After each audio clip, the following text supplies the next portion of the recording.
সংবিধানকে ছুঁড়ে ফেলে দাও। সংবিধানকে ছুঁড়ে ফেলবো কেন? সংবিধানকে মনে করায় দেয় যেটা ৭১-এর পরাজয়ের দলিল। আমি সংবিধান কেন ছুঁড়ে ফেলে দেবো? এই সংবিধান দিলে গাত্রদাহ কেন হবে? এত গায়ে লাগবে কেন? If I don't like it, there are relevant provisions within the constitution যে আমি পরিবর্তন করতে পারি। মাননীয় স্পিকার, ব্যাপারটা তো অনেক কমপ্লেক্স, একটা ইউনিক সিচুয়েশন। আমি আমার সম্মানিত বিরোধী দলের নেতাদের চোখে আবেগ দেখি, কথায় দেখি, তবে একটা জিনিস এটাও দেখি যে কেন জানি প্রথম থেকে আমাদেরকে জুলাইয়ের বিরুদ্ধে নিয়ে যাওয়ার একটা পায়তারা দেখতে পাচ্ছি। ঠিক যেমন, ঠিক আমাকে কথা বলতে দেন। If you understand the decorum, please please. আমি কেন ওয়াজ কোয়াইট এটা হবে না কিন্তু। তো আমাকে আওয়ামী লীগ সরকার মনে পড়ে যায় যে আমরা যদি কোনো কথা বলতাম যুদ্ধাপরাধের বিচার চায় না, আমরা বলতাম তেলের দাম কত, যুদ্ধাপরাধের বিচার চায় না। আমি অনেকখানি ওই অ্যাটিটিউডটা দেখতে পাচ্ছি। সবচেয়ে বড় কথা, we have no problem with July সনদ। আমাদের প্রবলেম প্রক্রিয়া নিয়ে। আপনারা কোন প্রক্রিয়ায় করতে চাচ্ছেন, এবং আমরা আমাদের ডিসেন্ট, নোট অফ ডিসেন্ট আগে থেকেই দেওয়া। আমাদের প্রক্রিয়া ছিল, আপনারা দেখেন, উইথ ডিউ রেসপেক্ট, একদম রেসপেক্টের সাথেই বলি, আপনারা সেই সময় রেভলিউশনারি গভর্নমেন্ট করেন নাই কেন? নর্মাল গভর্নমেন্টে গেলেন কেন? ট্রানজিশনাল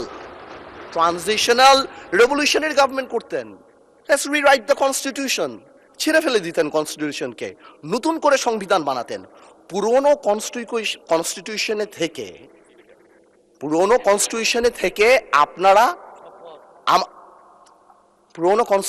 থেকে আপনারা সংবিধানকেই বাতিল করে দিতে যাচ্ছেন। এটা আসলে হয় না।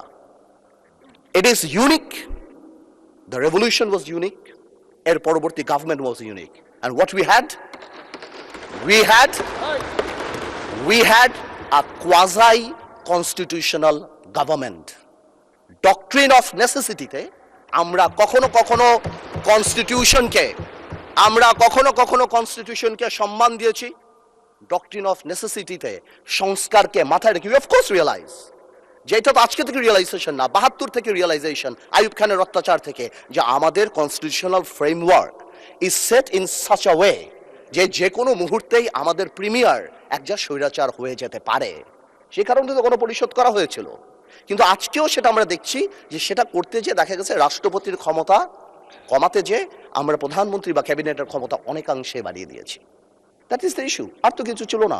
এই কারণেও এবার আমরা আমাদের কনস্টিটিউশনাল ফ্রেমওয়ার্কে রিয়েলাইজ করেছি উই নিড চেঞ্জ। আমরা মনে করি, বাট আমরা আজকে এখানে, আমরা পলিটিশিয়ান, আমাদের মাথায় রাখতে হবে that we must mitigate the harshness of the relevant provisions of the Constitution. At the same time, we must uphold the spirit of July. এই ব্যালেন্স আমাদেরকে করতে হবে। কিন্তু আপনারা তো আমাদেরকে লগর সেটে পাঠিয়ে দিচ্ছেন। আপনারা এখানে যারা বসা, আমার মাননীয় প্রধানমন্ত্রী কত বছর এক্সাইল, পাশে আমাদের মাননীয় এলজিআরডি মন্ত্রী কয়বার জেল খেটেছে, তার পাশে আমির খসরু সাহেব একসাথে জেলে ছিলাম, তার পাশে সালাউদ্দিন সাহেব কতদিন বিদেশে ছিল, এমন একটা ভাব, কত বছর বিদেশে ছিল। এখানে আমরা যারা আছি, আমরা সবাই জুলাই যোদ্ধা। আপনাদের বিরোধী দলীয় সম্মানিত মাননীয় আমাদের যে বিরোধী দলীয় নেতা, উনি উনার ভাষায় এত সুন্দর করে আমাদেরকে রেকগনাইজ করেন, কিন্তু যখনই ফ্লোর আপনাদের হাতে চলে যায়, আপনারা আমাকে অ্যাটাক করেন অ্যাজ ইফ আমরা জুলাইতে আমাদের কোনো কন্ট্রিবিউশনই নাই। একদিন এক ভাই দাঁড়িয়ে বলল, গতকালকে সম্মানিত সংসদ সদস্য দাঁড়িয়ে বলল যে আমাদের এখান থেকে বলা হয়েছে এই আন্দোলনের সাথে আমাদের সম্পৃক্ততা নাই। অফকোর্স আমরা এই কথা বলেছি, because it was politically correct. We never wanted to give it a political face. আমরা চাচ্ছিলাম ছাত্র আন্দোলন বা যেই কোটা আন্দোলন হচ্ছিল ওইভাবে যাক। আপনাদেরও আমরা যখন জেলখানায় ছিলাম, আমাদের সাথে আপনাদের মহাসচিব ছিল পরোয়ার সাহেব, আপনাদেরকে যখন ব্যান্ড করা হয়েছিল, আপনারা তো কোনো কথা বলেন নাই। কেন বলেন নাই? বিকজ আপনারা ওই ইস্যু ডাইভার্ট করতে চান নাই। We wanted the fascist government to go and they left. It was a plan. ওইটা লিটারালি আপনারা ধরে বলছেন কি আমরা নাকি আন্দোলনে নাই। শুনেন, আপনারা 6 বলে 12 রান করেছেন, কিন্তু এর আগের 300 রান আমরা সবাই মিলে করেছি। সুতরাং আপনাদের একজন একটা কথা বলবেন, আরেকজন আপনারা আমাদেরকে লগর সেটে নিয়ে যাবেন, আমাদেরকে অ্যাটাক করবেন। আপনাদের কথা আজকে দেশবাসী বিভ্রান্ত যে আমরা নাকি জুলাই সনদ বাস্তবায়ন করতে চাই না। অফকোর্স উই ওয়ান্ট জুলাই সনদ, আমরা চাই এটা বাস্তবায়ন। প্রক্রিয়াটা কি? প্রক্রিয়া তো আপনারা ভুল করেছেন। আপনারা কেন সেই সময় ইন্টারিম গভর্নমেন্টে আপনারা সাপোর্ট করেন? আপনারা বলতেন এটা ট্রানজিশনাল রেভলিউশনারি গভর্নমেন্ট করা হোক, এটা একটা রেভলিউশনারি গভর্নমেন্ট করা হোক, কনস্টিটিউশনকে রিরাইট করা হোক। আপনারা কোথা থেকে নিয়ে আসছেন সংবিধান সংস্কার পরিষদ? What status it has? এটা কোথা থেকে আসছে? আপনারা আমাদের সচরাচর আমরা যেভাবে সংবিধান পরিবর্তন করি আমরা সেখানে থাকতে চেয়েছি, আমরা সেভাবে করব। আপনারা বসেন, আমাদের নোট অফ ডিসেন্ট আছে, let's talk, let's sit down. জনগণ যদি 70% ভোট অবশ্যই গণভোটে দিয়েছে, জনগণ কিন্তু সংবিধান পরিবর্তন করার জন্য 51% ভোট আমাদেরও দিয়েছে। তো সেটাও তো গণভোট, অফকোর্স গণভোট। এই যে আপনারা অনেকে বলেন অবৈধ, আমি অবৈধ বলতে চাই না, ইটস টু হার্শ, রিগরাস, বাট এটা সত্যি। এটা cannot be traced back in the constitution, so it is a mere unconstitutional thing.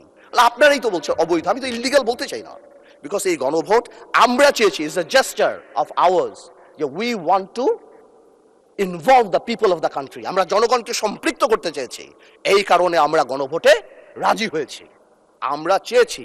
এখন গণভোটে আপনাকে একটা কথা বলি, আসলে বলা উচিত না, ইন্টারিম গভর্নমেন্ট তো আমাদেরই ছিল, কিন্তু কিছু টেকনিক্যাল লেকুনা, কিছু পলিটিক্যাল ব্লাফ তো আমরা পেয়েছি। যেমন আপনারা গণভোটে ব্যালটে 4টা কথা বলেছেন। আচ্ছা চিন্তা করেন তো ভাই, একটা ভোটারের কাছে যদি আমি জিজ্ঞেস করি যে আমি একটাতে ভোট দিতে চাই না, I do not agree with one of the provision, আমি কি করব? হ্যাঁতে ভোট দিব না নাতে ভোট দিব? জবাব নাই। আপনি আমাকে বাধ্য করেছেন, আপনারা জনগণকে বাধ্য করেছেন। তাহলে আপনি এখানেই প্রথম থেকে বলে দিচ্ছেন সংসদ নিম্নলিখিত প্রস্তাব সমূহের প্রতি আপনার সম্মতি জ্ঞাপন করিতেছি না। তার মানে এই আদেশ, যেটাকে বারবার ইলিগাল বলা হয়, আমার ভাই আইনও দিল, ওই আইনের ব্যাপারে আমি আসতেছি।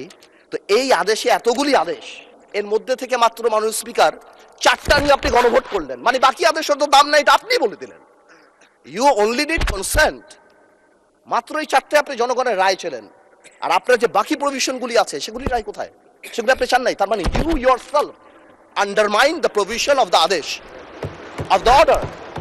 তাহলে আপনি সবই আনতেন, আপনি লাস্টে এই গণভোটের লাস্টে আপনি লিখে দিতেন যে আমরা জুলাই সনদ যেভাবে এমবেডেড করব, যেভাবে আমরা অন্তর্ভুক্ত করব। Excuse me, you can do this brother. Okay, thank you মাননীয় সংসদ সদস্য, থ্যাংক ইউ।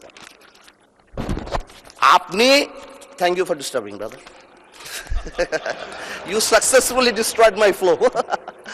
Anyways, আপনি এই 4টা যে লিখে দিলেন, মাননীয় সদস্য আপনি স্পিকারকে অ্যাড্রেস করে বলেন, আই এম সো সরি, ওদেরকে অ্যাড্রেস করবেন না। আসলে একটু আবেগ বিবেক দুটার মিশ্রণ হয়ে যায়, তো এটা ঝামেলা হয়ে যায় আর কি। স্বাভাবিক, এই আবেগ যদি আমাদের মাননীয় স্বরাষ্ট্রমন্ত্রী শুধু আর একমাত্র বলেছে যে আবেগের জায়গা না, এতেই একদম ধ্বংস করে দিয়েছে বাংলাদেশের সোশ্যাল মিডিয়া যা আছে। তো আমি তো একটু আবেগ দেখাতেই পারবো মাননীয় স্পিকার। তো এনিওয়েজ, আমি coming back to the point, 4টা প্রভিশন যে দেয়া আছে গণভোটে মাননীয় speaker, if you carefully go through পেরুজ ইট, এখানে আরেকটা দিয়ে দিলেই পারতো যে এই সকল পরিবর্তন, জুলাই সনদের সকল পরিবর্তন আনা হবে এই সংবিধান সংস্কার কি বলে পরিষদ গঠনের মাধ্যমে, তাহলেই তো পারপোস হতো। তো সেটা আপনি করেন নাই। যখনই আপনি এইটা ভোটে ফেলেন নাই, তার মানে there is option then I can overlook it and uphold the constitution of the country. এই রেভলিউশনকে আমরা শ্রদ্ধা করি, 17 বছর আমরা কষ্ট করেছি। এখানে আমার ভাইয়েরা অনেক বেশি কষ্ট করেছে, আমরা জেলে গিয়েছি, আন্দোলনে ছিলাম, 20 দলে ছিলাম, 4 দলে ছিলাম, অনেক আগে থেকে। আমরা চাই না, কিন্তু এই যে একটা প্রক্রিয়া, সংবিধানকে ছুঁড়ে ফেলে দাও, সংবিধানকে ছুঁড়ে ফেলে দাও, সংবিধানকে ছুঁড়ে ফেলবো কেন? সংবিধানকে মনে করায় দেয় যেটা 71-এর পরাজয়ের দলিল। আমি সংবিধান কেন ছুঁড়ে ফেলে দেবো? এই সংবিধান দিলে গাত্রদাহ কেন হবে? এত গায়ে লাগবে কেন? If I don't like it, there are relevant provisions within the constitution যে আমি পরিবর্তন করতে পারি। আমার দরকার কি যে আমি এটাকে ছুঁড়ে ফেলে দেব? মাননীয় স্পিকার আজান দিচ্ছে, should I come back? মাননীয় সদস্য আপনি শেষ করেন, আচ্ছা, আমি তারপর শেষ বিরতি দেব। আমি শেষ করি। তো আমি সেটাই বলছি, আমি আরো অনেক টেকনিক্যালিটিতে যেতে পারতাম, আইনে যেতে পারতাম। আমি শিওর আমাদের সম্মানিত সদস্য আইনমন্ত্রী সাহেব আছেন, উনি কথা বলবেন। আমি শুধু একটা জেনারেল কথা বলি, ইউনিটি ইজ দ্য কি। এবং আগেও যেটা বলছি, এখনো সেটা বলি, দ্যাট সংবিধানের উপরেও আমাদের রেসপেক্ট থাকতে হবে। At the same time, we must find out a way so that we can uplift the spirit of July. এবং এই কাজ আমাদের, to see between the lines, to draw between the lines, to balance between the lines, আমরা politician, এটা আমরা করব। কিন্তু কোনোভাবেও আমাদেরকে লগর সেটে ফেলে জুলাইয়ের বিরুদ্ধে অবস্থান যদি নিতে যান, তাহলে আপনারা কোনোদিন সাকসেসফুল হবেন না। আপনারা যদি এই জুলাইয়ের উপর মাথায় কাঁঠাল লেগে, আর এনসিপি যে আমাদের দল, আমাদের হিরোরা যারা যুদ্ধ করেছেন, যারা এখানে আছেন, তাদেরকে বলে দিই, আপনারা জেনজিকে রিপ্রেজেন্ট করেন, জামাত জেনারেশন হয়ে যান না। Look at the eyes of the people. আপনারা স্পিকার, না না, নতুন স্পিকার, মাননীয় সদস্য আপনি বলতে থাকেন, আমি বলতে স্পিকারকে অ্যাড্রেস করেন, স্পিকারের দিকে তাকান। আমি আমার এনসিপির ভাইদের বলতে চাই যে আপনারা পজিটিভ পলিটিক্স নিয়ে আসবেন। আর এক ভাই বলেছিল, বিরোধী দলের সদস্যরা বক্তা যখন বক্তৃতা দেয় তাকে ডিস্ট্রাক্ট করার চেষ্টা করবেন না, কোনো কমেন্ট করবেন না। Please listen to him, you will get your turn. হ্যাঁ, there is a possibility. আমাদের এক ভাই বলেছিল ফ্যামিলি কার্ড, খাল খনন, তো কি পুরো দেশ স্ট্যান্ড স্টিল হয়ে যাবে? হ্যাঁ, পুরো দেশ স্ট্যান্ড স্টিল, সারাদিন আমরা এটা করব, এই আমাদের কাজ? I mean, this is absurd. আমরা অবশ্যই এটাকে করব, আমরা অবশ্যই এটাকে রেসপেক্ট করব। এর কারণে আমরা এখানে, এই আন্দোলনের কারণে আমরা এখানে, হয়তো আমরা জেলে থাকতাম, but the country must move on. সুতরাং আমি যেটা বলবো, যে আমরা সবাই মিলে আমরা বসি, আমরা আলাপ করি, কিন্তু আমাদের কোনো সদস্যর বক্তব্যে যাতে জুলাইকে আন্ডারমাইন না করা হয়। কারণ মনে রাখতে হবে, যেদিন আবু সাইদ শহীদ হয়েছিল, সেদিন চিটাগংয়ে ওয়াসিম আকরামও কিন্তু শহীদ হয়েছিল। কন্ট্রিবিউশন কিন্তু কারো কম না, আমাদের সবারই। কেউ হয়তো 2 গুলিতে মারা গিয়েছে, কেউ 1 গুলিতে মারা গিয়েছে, কিন্তু মারা গিয়েছে কিন্তু অনেকেই। আমি তাই বলছি বারবার, আমরা ন্যাশনাল ইউনিটি ডাকি, আমরা কথা বলি, কিন্তু আপনারা দয়া করে আমাদেরকে অ্যাটাকিং এ যাবেন না। আমাদের জেস্টার প্রথম থেকে দেখেন, মাননীয় প্রধানমন্ত্রী নির্বাচনের পর থেকে জেস্টার দেখেন, আপনাদের বাড়ি গিয়েছে, বড় বড় নেতাদের বাড়ি গিয়েছে, এই জেস্টারকে পজিটিভ হতে নেন। আর আপনারা তো ম্যানুভার করতে পারেন, প্রবলেম কি? আপনারা সারা জীবন ভারতের বিরুদ্ধে রাজনীতি করে ভারতের সাথে গোপনে মিটিং করছেন, ওটাও তো ম্যানুভার। আপনারা তো ম্যানুভার, এমন তো না আপনারা, no this is a good quality brother, don't be upset. আপনারা তো মিটিং করেছেন, this is a good quality. আর আপনারা সারা জীবন ইসলামের নামে রাজনীতি করে লাস্টে এসে বলছেন আমরা শরিয়া আইন চাই না। আপনারা তো ভোটের জন্য, ইউ হ্যাভ ডান ইট। আজকে প্রবলেম কি? তা আমার কথা বলে একটু ম্যানুভার করেন, সংবিধানটাকেও আমরা রেসপেক্ট করি, জুলাই সনদকেও আমরা রেসপেক্ট করি। ইনশাল্লাহ, since we have good spirit, we have good intention, আমরা পজিটিভ ভালো কিছু নিয়ে আসব। এবং আমি আপনাকে বলে দিচ্ছি, যদি জুলাই সনদের বিরুদ্ধে আমরা স্ট্যান্ড করি, এরা স্ট্যান্ড, আমাদের ঐক্য স্ট্যান্ড করে, আমি আন্দালিব রহমান পার্থ তার বিরুদ্ধে দাঁড়িয়ে কথা বলবো ইনশাআল্লাহ। But you don't dictate us the প্রক্রিয়া, the system, how we do it. যেভাবে হবে সেভাবে আমরা করব, সংবিধানকেও রাখবো, জুলাইকেও সম্মান করব। আপনাদের সবাইকে ধন্যবাদ।